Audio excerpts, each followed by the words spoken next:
இறைவனுக்கு நன்றி.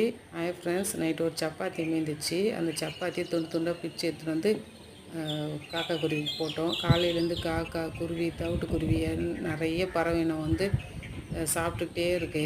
சரி, ஒரு சின்ன வீடியோ எடுக்கலான்னு சொல்லிட்டு எடுத்தேன். இப்போது நம்ம வந்து கடவுள்கிட்ட போயிட்டு ஒரு பிரச்சனைக்காக நிற்கிறோம்ல, கடவுளே எனக்கு இந்த பிரச்சனை இதை தீர்த்து வைங்க, என்னால் தாங்க முடியல, எனக்கு ஏதாச்சும் செய்யுங்க செய்யுங்க அப்படின்னு சொல்லிட்டு நம்ம கண்ணு முன்னாடி காக்கா, குருவி, நாய், மாடுன்னு சொல்லிட்டு எத்தனையோ பசிக்காக நம்மக்கிட்ட வந்து ஏங்கி நிற்குது. அப்போ நீங்கள் காமிச்சா தானே கடவுள் உங்கள் மேலே காட்டுவார்.